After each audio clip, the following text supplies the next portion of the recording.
É um shiur curtinho, vamos falar uma coisa bonita sobre Manistana. Primeiro, hoje à noite, agora 11 de Nissan, no aniversário do Rebbe de Lubavitch, a data do aniversário. Eu vi uma história muito bonita. Amanhã? 124. Obrigado. Ó. E então, eu vi uma história muito bonita. O Rebbe, todo mundo sabe que ele fugiu do nazismo, ele fugiu para a França. Depois teve que fugir da França também, conforme os nazistas foram avançando. Mas quando ele estava na França, estava estudando na famosa Universidade de Sorbonne, e então tem ele não era conhecido ainda, eles só sabiam que ele era genro do Rebbe anterior na época. E tinha um senhor, uma pessoa, ele é um grande estudioso da Torá, não era da linha racídica, mas ele encontrava o Rebbe de vez em quando para conversar sobre Torá. São raras pessoas que você consegue encontrar e conversar de alto nível de conhecimento. Então eles trocavam figurinhas. E esse homem, ele não tinha filhos. Já era casado há um bom tempo, não tinha filhos. E os que eram mais chegados no Rebbe na época, conheciam, sabiam quem ele era, viraram e falaram, olha, você é tão próximo do Rebbe, conversa com ele, pede uma brachá. Afinal, ele é genro do Rebbe anterior, com certeza ele pode... Ele falou, não, para mim, eu não acredito nessas coisas, eu não sou dessa linha, para mim não tem... Ele é um rabino, um grande rabino, respeito ele, mas eu peço para Hashem. E ele realmente recusou por muito tempo.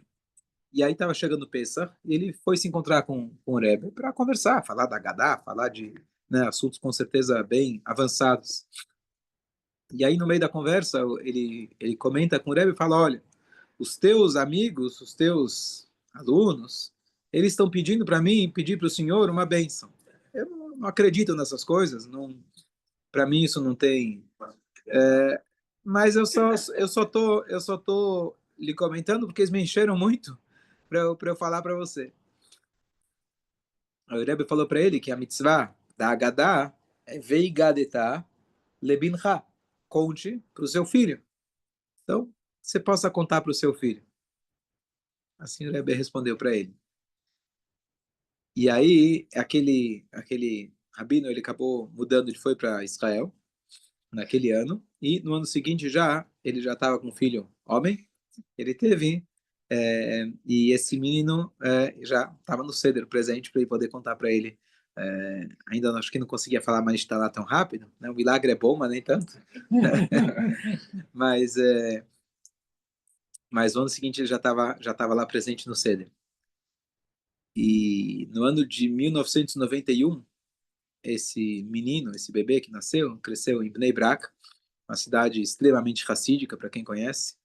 Estou sendo um pouco sarcástico, que não era nem um pouco. Hoje tem de tudo. Mas ele, né, ele cresceu na parte, digamos assim, não racídica. Inclusive, o pai dele falou para ele: olha, na tua estivá, etc., se algum dia falarem mal dos Hassidim, etc., você fica em silêncio. Não falou nem para ele defender, porque você nasceu com a brachá do Rebbe. Assim ele falou para ele. Pelo menos você fica em silêncio e não fala mal. Em 1991, esse, que agora já era um adulto, ele já estava casado e ele passou pelos Estados Unidos. E como ele sabia que ele nasceu graças a brachá do Rebbe, então ele decidiu passar para pegar $1. Passou, com todo mundo. Ele passou, se o Rebbe deu uma brachá, falou. E aí, depois que ele passou, o Rebbe chamou ele de volta. O Rebbe falou, tem aqui $1 para você poder contar a Gadá para o teu filho. Ele não se identificou, não falou, o Rebbe nunca tinha visto o bebê, acho que já tinha mudado um pouquinho desde bebê até então. Mas essa é a brachá, que a gente possa contar para os nossos filhos, para os nossos netos, com saúde, se Deus quiser, sempre. Então, no Manishtaná, que é a hora que, na verdade, da onde surge o Manishtaná, nós temos, na verdade, que contar a história no formato de pergunta e resposta. Por quê? Porque a Torá fala para a gente, Ve'ayá, Ki Shalcha, Bincha, Machar, quando o teu filho te perguntar. Então, o modelo do Seder é que você faz com que ele te pergunte. E a melhor forma de educar, na verdade, não é você falar para o teu filho, ficar dando sermão, que isso não funciona. Você faz ele pensar sozinho, você pergunta, você faz ele perguntar, você provoca, instiga ele, e aí ele ele mesmo tem a curiosidade. Então, uma das perguntas que aparece no Manishtaná, a gente sabe que é do Hametz Matzah, etc., mas uma delas é por que nessa noite a gente mergulha 2 vezes. O que a gente mergulha? O Gefilte Fish no Rein, é isso? É? O peixe, a pescada dentro da banheira, quem lembra? Minha mãe conta da minha bisavó. Não, então, as 2 vezes que a gente mergulha é o carpaça, cebola, batata, salsão dentro da água e sal, e a segunda vai ser no maror, que a gente mergulha ele dentro do haroset, para tirar um pouquinho o amargor, como a gente explicou outro dia. Então, na verdade, essa pergunta não é uma pergunta tão importante. A gente só fez isso para chamar a atenção das crianças. Hametz Matzah é uma pergunta importante. Reclinar é uma lei dos sábios. Comer maror é uma lei dos sábios. Essa história de mergulhar é só um costume. É um costume para você poder provocar as crianças. Mesmo assim, ele está lá dentro do texto do Manishtaná. E dependendo da versão, na verdade, tem poucas versões da Haggadah. As Haggadot são 99,9% iguais. Tem pouca coisa que muda entre uma e outra. Então, algumas versões têm essa como a primeira pergunta, algumas têm essa como a pergunta um pouco mais para frente, em ordem de importância. Mas, de qualquer jeito, aqui a gente vê uma coisa muito importante para educação. Numa noite de educação, a gente tem que se atentar aos pequenos detalhes. Às vezes a gente pensa que eu vou educar meus filhos nas coisas importantes, as coisas mais importantes da vida. Ótimo, perfeito. Os detalhes pequenos, isso não importa. Mas, na verdade, se você tem uma criança, sempre a criança vai se atentar ao pequeno detalhe. Normalmente, eu vou dar um exemplo, quando você vai no shopping com criança bem pequena, o lugar que ele mais gosta, qual que é? Sabe? Brinquedo? Ah, tem a loja de brinquedo. Verdade. Tem outro lugar que eles gostam. Banheiro. E tem lá aquela máquina que seca a mão. Você aperta o botão, ó, coloca a mão e fica aquele secador. Ó, já tá rindo. É maravilhoso. Você pensa que você foi passar a tarde no shopping, a tarde lá maravilhosa, você gastou lá para comprar roupa para esposa, gastou lá para comprar uma joia, e de repente do filho que ele mais gosta é o banheiro, tá certo? Está com pressa para ir embora e ele quer lá ficar lá brincando não é o brinquedo lá do pula-pula do shopping, fica lá brincando com, porque a criança se apega aos detalhes, aquele detalhe que você nunca ia pensar, né? Nesse detalhe que a criança volta e te conta e para eles chama atenção. No judaísmo, isso também é muito importante. No judaísmo, a gente tem uma hierarquia de mitzvot. Tem coisas que são mais importantes para pegar, sei lá, o house pies, kasher, tefilin, shabbat, tem as regras mais importantes. Matzah, kiddush, mas tem aquilo que são detalhes. O detalhe aqui seria você mergulhar 1 vez, 2 vezes, e você vê que a criança, isso chama a atenção dela. Então, é importante a gente lembrar de que quando você pratica o judaísmo, não existe essa lista de prioridade. Não, eu primeiro vou fazer as mitzvot mais importantes, depois eu vou fazer as menos importantes. Aquela mitzvah que você puder fazer, você faz. E às vezes aquela que menos você acha importante, às vezes é aquela que mais vai impactar o teu filho. Pega, por exemplo, o que mais chama a atenção, por exemplo, é a maneira que a gente se veste. Né? Kippah, um tá de chapéu preto, o outro tá de meia branca, e cada um, e as pessoas, tá chamando a atenção. As vestimentas, em geral, estão muito mais ligadas se o cara veio do leste europeu ou se ele veio dos países árabes, e cada um conforme, ou se ele mora no Brasil, ou se ele mora em Israel, que ele usa sandalim, mesmo sendo religioso, ou se ele usa uma kippah, quem mora em Israel, se é a kippah preta, amarela, azul, pompom, sem pompom, com escrito, sem escrito, é o que mais chama a atenção. Isso é mais relevante no judaísmo ou menos relevante? Sejamos honestos. É o menos relevante. Mas é a primeira coisa que chama a atenção. Então, ela também tem a importância. Cada um na sua linha, preservando a sua tradição, é muito importante. Então, você não vai falar, não, isso aqui não é tão importante. Eu vou começar pelas mais importantes. Todas as mitzvot são importantes e todos os costumes. O que quer dizer costumes? Em hebraico se fala minhagim. Minhag é a maneira de você se conduzir.